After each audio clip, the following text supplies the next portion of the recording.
بسم اللہ الرحمن الرحیم الحمدللہ والصلاة والسلام علی رسول اللہ۔ آج ہم انشاءاللہ سورۃ الشمس کی مختصر سی تفسیر اور اس کا لفظی ترجمہ سمجھنے کی کوشش کریں گے، اور ساتھ ساتھ ہی اس کی آج تفسیر کر لیں گے۔ پڑھیں ذرا میرے ساتھ آپ لوگوں۔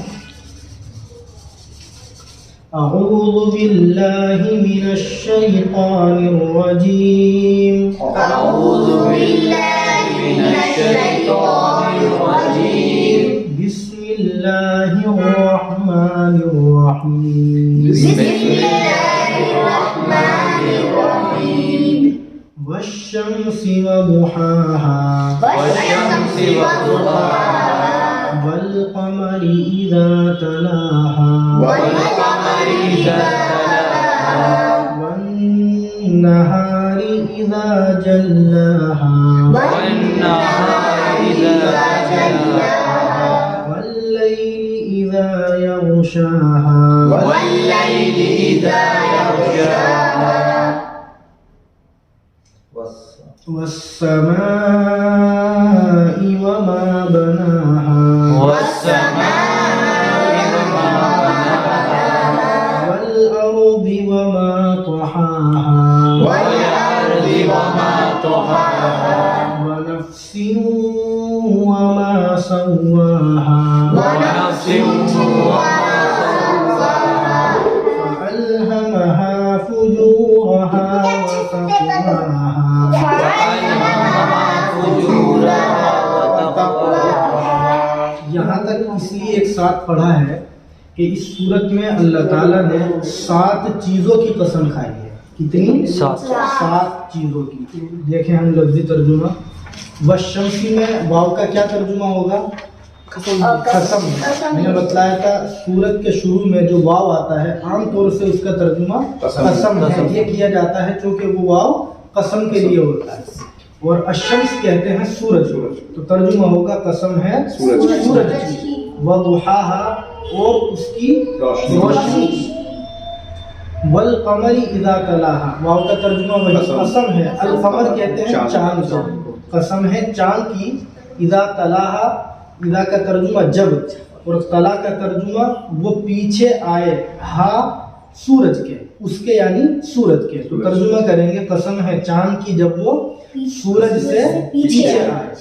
والنہار اذا جلاها، یہاں بھی واو قسم کے لیے ہے، اس لیے ترجمہ ہوا قسم ہے دن کی۔ النہار دن کو کہتے ہیں۔ اذا کا ترجمہ جب، جلاها جب وہ سورج کو روشن کر دے۔ واللیل اذا یغشاها، کیا ترجمہ ہوگا؟ قسم ہے رات کی جب وہ رات سورج کو ڈھانک لے۔ ابھی اس کی تفسیر کریں گے ہلکی سی۔ والسماء وما بناها، قسم ہے آسمان کی، السماء آسمان کو کہتے ہیں۔ وما بناها، اور اس کو بنانے والے کی۔ یہاں ماں کے 2 ترجمے کیے گئے ہیں۔ ایک تو ترجمہ یہ ہوگا کہ ماں من کے معنی میں ہو، اور اس سے مراد ہو آسمان کو بنانے والے کی قسم یعنی اللہ کی قسم، اور ایک ترجمہ اس کا یہ ہے کہ اس کو بنانے کی قسم، دونوں باتیں۔ والارض وما طحاها، اس میں بھی واو قسم کے لیے ہے، اس لیے کیا ترجمہ ہوگا اس کا؟